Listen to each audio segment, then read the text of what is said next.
चलिए हम अपनी श्रृंखला को आगे बढ़ाते हैं। क्वेश्चन है, आज पूर्वी आर्यों के साथ अपने संघर्षों में सफल क्यों हुए? तो इसका सही जवाब है, वे घोड़ों के द्वारा संचालित रथों का उपयोग करते थे। ठीक है। आदि जनजाति की सबसे प्रारंभिक बस्तियां कहाँ पर थीं? तो उसका सही जवाब है सप्त सिंधु। वहाँ पर 7 नदियाँ थीं। भारत में वैदिक सभ्यता किस नदी के किनारे फली फूली? तो सरस्वती नदी है, जो कि वर्तमान में नहीं दिखती है। वैदिक युग में एक जन्मा राजा को गोपति कहा जाता था, जिसका अर्थ होता था मवेशियों का स्वामी। ठीक है, क्योंकि उस समय गाय बहुत ज़्यादा इंपॉर्टेंट थी और लगभग सारे शब्द गाय के लिए प्रेरित थे, गाय से शुरू होते थे। वो मैं आपको आगे बताऊंगा। रावी नदी का ऋग्वैदिक नाम क्या था? तो इसका नहीं सही जवाब है परुषणी। तुंगभद्रा नदी का प्राचीन नाम क्या था? तो इसका सही जवाब है पंपा। प्राचीन भारत में किस विवाह को वेद नहीं माना जाता था? तो गंधर्व विवाह। गंधर्व विवाह का मतलब होता है प्रेम विवाह। ठीक है। वैदिक आर्यों का मुख्य भोजन क्या था? तो सही जवाब है दूध और दूध से बने पदार्थ, क्योंकि गाय बहुत ज़्यादा इंपॉर्टेंट थी और इसलिए गाय को गोहंता कहा जाता था। गाय को दूध, जो पुत्री होती थी उसे दोहिता, यानी गाय को धोने वाली। बहुत से शब्द हैं। आयु के आरोही क्रम में आर्य समाज में मनुष्य के जीवन में कौन सा चरण है? तो बेटा 4-25-25 का बांटा गया है। 25 साल में ब्रह्मचर्य, 25 साल में गृहस्थ और 25 वानप्रस्थ और फिर संन्यास। ठीक है। प्राचीन भारतीय दर्शन के अनुसार पुरुषार्थ या जीवन के 4 उद्देश्य क्या है? तो इसका सही अर्थ है धर्म, अर्थ, काम और मोक्ष। वैदिक काल में महत्वपूर्ण देवताओं का सही समूह कौन सा है? तो इसका सही अर्थ है अग्नि, इंद्र और सोम। लेकिन उत्तर वैदिक काल में प्रजापति ने स्थान ले लिया था। वेदांग क्या नहीं है बेटा? पूर्व मीमांस वेदांग नहीं है। वेद, उपनिषद, पुराण और धर्मसूत्र सभी किस भाषा में लिखे गए? तो इसका सही आंसर है संस्कृत में। अगला सवाल, सूरदास ने अपने लेखन में किस भाषा का प्रयोग किया है? तो इसका सही आंसर है बेटा ब्रज भाषा का प्रयोग किया है। आर्यों द्वारा किस शिल्प कौशल का अभ्यास नहीं किया गया? तो लोहार का कोई भी कार्य आर्यों द्वारा नहीं किया गया। किस ऋषि के बारे में कहा जाता है कि उन्होंने दक्षिण भारत का आर्यकरण किया? तो इसका सही जवाब है अगस्त्य ऋषि, जिनके बारे में कहा जाता है कि इन्होंने आर्यों को बसाया, आर्यकरण किया। जो दक्षिण भारत के लोग थे उनको आर्य बनाया, क्योंकि आर्य तो भाई बाहर से आए थे। जनजाति मुखिया चुनाव में सामान्यतः कौन सी जनजातीय सभाएं सम्मिलित होती थीं? तो देखो समिति है ना, और एक सभा भी थी। वैदिक भजनों या मंत्रों के संग्रह को क्या कहते हैं? संहिता कहते हैं। भारत की जाति व्यवस्था किस के लिए बनाई गई थी? तो देखो भारत की जनजाति, भारत की जाति थी वो बेटा, वो कर्म प्रधान थी। श्रम का व्यावसायिक विभाजन के हर व्यक्ति को अलग अलग काम दिया गया था ताकि व्यवस्था अच्छे से चल सके। प्राचीन भारत में लोगों को कितने वर्णों में विभाजित किया गया था? तो 4 वर्ण थे। ठीक है। इन 4 में सबसे श्रेष्ठ वर्ण कौन था?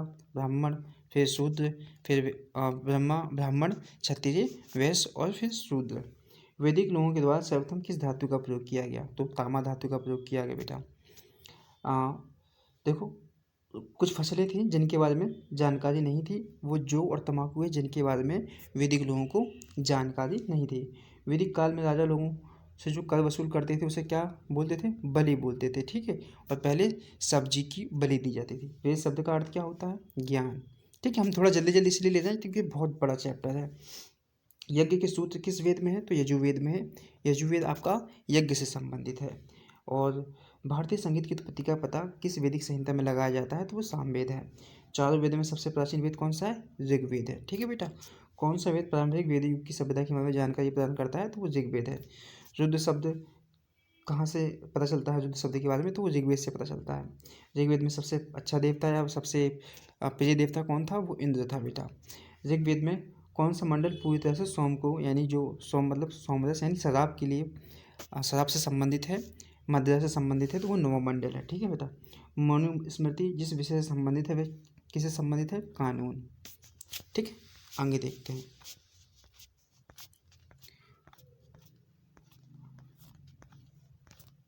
चलिए आगे यहाँ देखते हैं।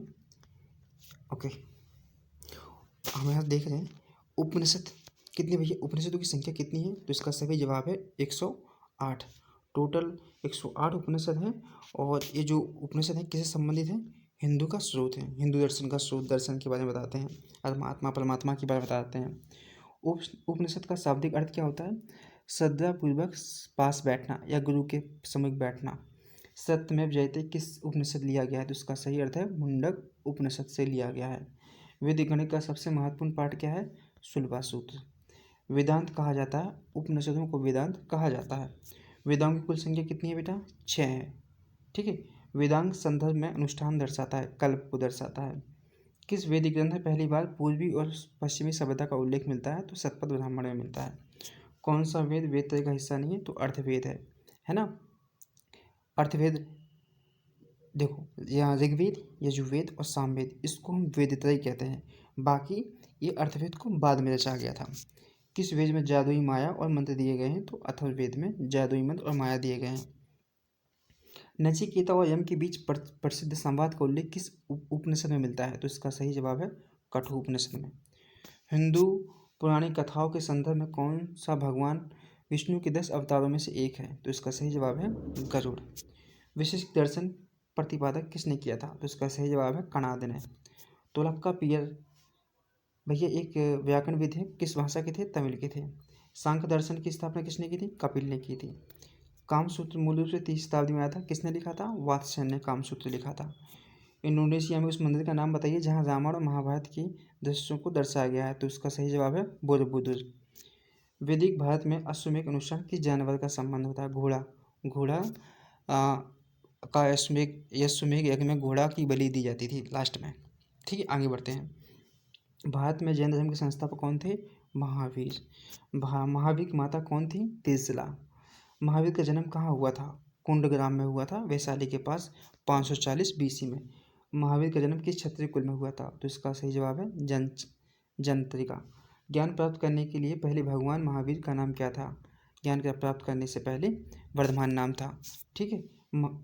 वर्धमान महावीर को किस रूप में जाना जाता है? तो जैना यानी विजेता, इंद्रियों पर विजय प्राप्त करने वाला। महावीर के प्रथम शिष्य कौन है?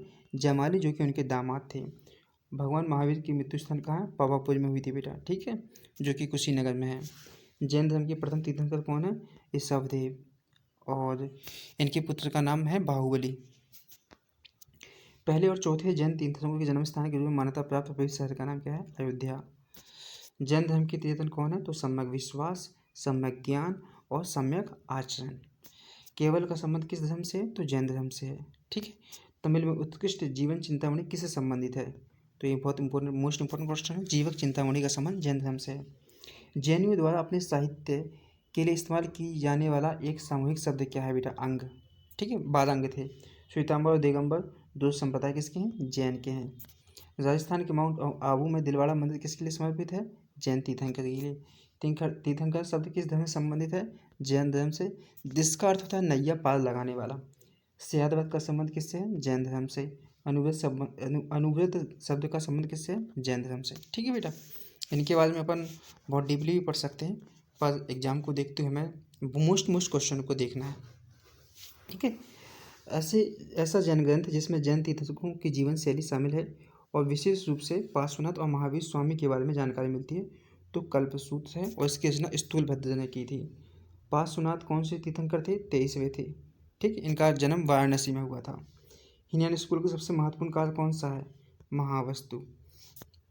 जैन दर्शन की शिक्षा देने के लिए किसने पूरे दक्षिण एशिया की यात्रा की थी? तो महावीर थे। स्वयं महावीर ने दक्षिण भारत में यात्रा की थी। वर्धमान महावीर ने किस भाषा में पढ़ाया गया था? तो प्राकृत भाषा में जैन धर्म को पढ़ाया था महावीर स्वामी ने।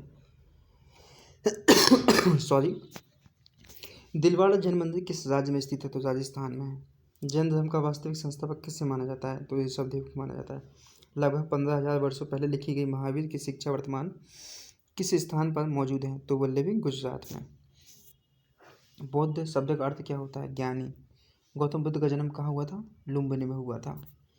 ठीक है, कपिलवस्तु की। बौद्ध धर्म में बैल का संबंध किस है? जन्म से है। ठीक है। गौतम बुद्ध किस वंश के गणराज्य थे? शाक्य के। बुद्ध ने अपना पहला उपदेश कहाँ पर दिया? सारनाथ में दिया। उस घटना को धर्म चक्र परिवर्तन कहा गया। ठीक है। बौद्ध के अनुसार गौतम बुद्ध का अगला अवतार किसे माना जाता है? मैत्रेय को। और आपको बता दूं कि भगवान के 10 अवतारों में महात्मा बुद्ध को भी शामिल किया जाता है। गौतम बुद्ध ने सारनाथ में अपना पहला उपदेश दिया, तो इसको क्या कहा गया? धर्मचक्र मुद्रा कहा गया। वैशाख पूर्णिमा का दिन बहुत महत्वपूर्ण था क्योंकि इस दिन बुद्ध का जन्म हुआ था, ज्ञान प्राप्ति हुई थी, उनकी मृत्यु भी इसी दिन हुई थी। उस स्थान का नाम बताइए जहाँ पर गौतम बुद्ध को ज्ञान प्राप्त हुआ था, तो बोध गया है। गौतम बुद्ध के समकालीन कौन थे बेटा? बिंबिसार थे। गौतम बुद्ध के जन्म स्थल को अशोक का मौर्य रुमनदेही स्तंभ द्वारा चिन्हित किया जाता है। बौद्ध धर्म और संघ को मिलाकर क्या कहा जाता है? त्रिरत्न कहते हैं बेटा। ठीक है। जैनों के त्रिरत्न अलग हैं और बौद्ध के त्रिरत्न अलग हैं। बौद्ध धर्म और संघ ये बौद्ध के त्रिरत्न हैं। चीनी यात्रियों ने भारत का दौरा मुख्यतः इसलिए किया क्योंकि वे बौद्ध धर्म में रुचि रखते थे। बौद्ध धर्म की कौन से संप्रदाय हैं? महायान, हीनयान और थेरवादी। ठीक है बेटा। बौद्ध धर्म ने समाज के 2 वर्गों पर एक महत्वपूर्ण प्रभाव डाला। दोनों वर्ग कौन थी? महिलाएं और शूद्र। गौतम बुद्ध द्वारा प्रतिवादी बौद्ध धर्म के अष्टांगिक मार्ग में कौन शामिल है? तो बेटा देखो, सम्यक दृष्टि, सम्यक संकल्प, सम्यक वचन, सम्यक आचरण, सम्यक जीविका, सम्यक वर्तन, सम्यक चिंता, सम्यक एकाग्रता आदि। अष्ट महास्थान बुद्ध के जीवन से जुड़े 8 महत्वपूर्ण स्थानों को संदर्भित करता है। तो देखो यहाँ बहुत लुम्बिनी भैया जन्म हुआ था, बौद्ध गया में उन्होंने ज्ञान की प्राप्ति हुई थी, सारनाथ में उपदेश दिया था, कुशीनगर में उनकी मृत्यु हुई थी, श्रावस्ती, संख्या, राजगृह, वैशाली सब बौद्ध महात्मा बुद्ध से संबंधित स्थान है जहाँ पर उन्होंने कुछ न कुछ महत्वपूर्ण कार्य किया है। प्रथम बौद्ध संगति कहाँ पर हुई थी? तो राजगृह में हुई थी। अशोक ने द्वितीय बौद्ध परिषद कहाँ पर आयोजित की? तो पाटलिपुत्र में की बेटा। चौथी बौद्ध संगति कहाँ पर हुई और यहाँ पर क्या हुआ था? तो देखो यह कश्मीर में हुई और यहाँ पर हीनयान और महायान 2 भागों में बट गया। भारत में निर्मित अंतिम बौद्ध ग्रंथ कौन सा है? तो इसका अंत है वामसा पा कसानी। ठीक है। बौद्ध धर्म में त्रिपिटक शब्द का अर्थ है टोकरियाँ। बौद्ध पवित्र धार्मिक पुस्तक कौन सी है? त्रिपिटक। बौद्ध ग्रंथ पिटक की रचना किस भाषा में हुई? तो पाली भाषा में हुई है। बौद्ध धर्म के प्रचार के लिए सबसे अधिक किस भाषा का प्रयोग किया गया है? तो सही जवाब क्या है बेटा? पाली भाषा का प्रयोग किया गया है। ठीक, आगे बढ़ते हैं। तमिल साहित्य में गौरवशाली ग्रंथ शिल्पादिकरम और मणिमेखला किससे संबंधित है? इसका सही जवाब है बौद्ध धर्म से संबंधित है। मिलिंदपनो क्या है? बौद्ध पाठ है। अजंता के चित्रों को किससे प्रेरित है बेटा? करुणामय बुद्ध से। महाराष्ट्र में अजंता गुफा और चित्र मूर्तियाँ किससे संबंधित हैं बेटा? बौद्ध धर्म से है। महाराष्ट्र की गुफाओं में जो चित्र मूर्तियाँ हैं। कौन सा मठ बौद्ध धर्म से संबंधित है? चैत्य। अंकुर वट का मंदिर कहाँ है बेटा? कंबोडिया में है। विश्व की सबसे बड़ी बौद्ध की अखंड मूर्ति कहाँ स्थापित की गई है? तो बामियान में की गई है। तिब्बत में बौद्ध धर्म का प्रचार करने वाले बौद्ध भिक्षु कौन थे? पद्मसंभव ये बहुत मोस्ट इंपॉर्टेंट क्वेश्चन है। नेपाल में बौद्ध धर्म का प्रचार किसके समय हुआ था? तो वो थे अशोक। आजीविका कौन थे? बुद्ध के समकालीन संप्रदाय थे आजीविका, जिन्हें अशोक ने संरक्षण प्रदान किया था। धातु से बने सिक्के सबसे पहले कब दिखाई दिए? बुद्ध काल में दिखाई दिए। गांधार कला विद्यालय किसके अस्तित्व में स्थापित हुआ? तो महायान संप्रदाय के अस्तित्व में। यवनिका पर्दा भारतीय रंगमंच किसके द्वारा पेश किया गया? तो यूनानियों द्वारा। अशोक के किस शिलालेख में बौद्ध ग्रंथों का उल्लेख मिलता है? भाब्रू। ठीक है बेटा। भाब्रू शिलालेख में अशोक के बौद्ध ग्रंथों का उल्लेख मिलता है। ठीक है। अशोक के प्रमुख शिलालेखों का खोज स्थल कौन सा नहीं है? भाब्रू। ठीक है बेटा। महाबोधि मंदिर बौद्ध का तीर्थ स्थल क्या रहा है? बिहार। भारत में कौन सा तारामंडल सांची स्तूप की वास्तुकला से प्रेरित है? तो बिरला तारामंडल कोलकाता, जो कि सांची स्तूप से प्रेरित है। तक्षशिला क्या है? तक्षशिला का गांधार कला के लिए प्रसिद्ध है। तक्षशिला गांधार कला के लिए प्रसिद्ध है। किस कला को ग्रीक बौद्ध कला के नाम से जाना जाता है? तो इसका सही जवाब है गांधार कला। कुषाण काल के दौरान विकसित भारतीय कला का स्कूल जिसे ग्रीक रोमन बौद्ध कला के रूप में भी जाना जाता है, इसका सही जवाब है गांधार कला। गांधार कला विद्यालय के अंतर्गत किसकी सजीव मूर्तियाँ बनाई गई? तो बुद्ध की। यानी पहली बार मूर्ति अगर किसी की हुई है तो बुद्ध की हुई है। अश्वघोष की महाकाव्य कविता जो बुद्ध के जन्म से लेकर निर्वाण प्राप्त करने तक जीवन का वर्णन करती है वो बुद्ध चरित्र है बेटा। ठीक है। अश्वघोष की महाकाव्य। 4 आर्य सत्य की अवधारणा किससे है? बौद्ध धर्म से है। नालंदा किस धर्म शिक्षा प्रदान करने का केंद्र रहा? बौद्ध धर्म की। महायान ग्रंथ किससे संबंधित है? बौद्ध धर्म से। स्तूप शब्द गौतम बुद्ध की जीवनी किस घटना को दिखाता है? मौत को दिखाता है। न्याय सूत्र किसने लिखी है बेटा? गौतम ने लिखी है। किसे एशिया का प्रकाश के नाम से जाना जाता है? गौतम बुद्ध को जाना जाता है। अजंता की गुफाओं की चित्रकारी मूर्तियाँ किस कथाओं से संबंधित है? जातक कथाओं से। किसके शासनकाल के दौरान बौद्ध धर्म महायान और हीनयान को विभाजित हो कनिष्क ठीक है, किसके शासन के काल के दौरान जो बौद्ध धर्म है महायान और हीनयान में बट गया? तो कनिष्क के शासनकाल में। गौतम बुद्ध ने अपनी समाधि कहाँ ली थी? तो कुशीनगर में ली थी। ठीक है, भगवान बुद्ध द्वारा घर छोड़ने की घटना को क्या कहा गया? महाभिनिष्क्रमण। धम्म संस्कृत शब्द धर्म के लिए क्या है? पाली। धम्म संस्कृत शब्द धर्म के लिए पाली है ना। ठीक है, गौतम बुद्ध संबंधित नहीं है पावापुरी। पावापुरी किससे संबंधित है बेटा? जैन महावीर स्वामी के लिए। गौतम बुद्ध ने किस भाषा में शिक्षा दी थी? प्राकृत में। ठीक है, 3वीं शताब्दी ईसा पूर्व 12वीं शताब्दी ईसा पूर्व के बीच में बौद्ध कला वास्तुकला उत्कृष्ट नमूने प्रसिद्ध कहाँ है? सांची। वही मतलब 3वीं शताब्दी और 12वीं शताब्दी के बीच में अगर बौद्ध की सबसे विशिष्ट रचना जो मिली वो सांची मिली है। गौतम बुद्ध का वास्तविक नाम सिद्धार्थ था। ठीक है, आगे बढ़ते हैं हम लोग।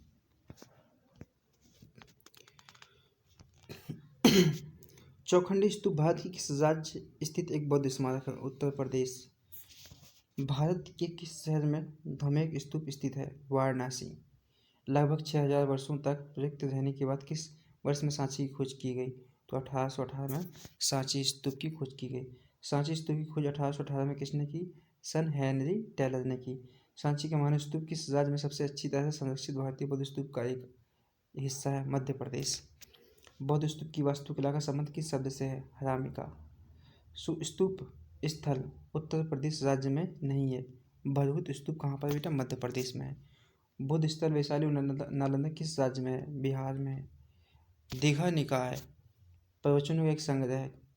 दीघा निकाय किससे संबंधित है? बौद्ध धर्म से संबंधित है। मध्यमका निकाय शुद्ध पटक का एक भाग है। कौन सी विशेषता बौद्ध धर्म और जैन धर्म से अलग करती है? आचरण और आत्ममोक्ष का चरम रूप। अपना अधिकांश उपदेश घृत कूट किसने दिया? गौतम बुद्ध ने। बुद्ध युग के दौरान वज्जी महाजनपद की राजधानी क्या थी? वैशाली। ये बहुत मोस्ट इम्पोर्टेंट क्वेश्चन है। अभी हम आगे बढ़ रहे हैं और यहाँ पर देखते हैं। अभी हम बौद्ध धर्म और से हम बौद्ध धर्म में ही चल रहे हैं लगभग।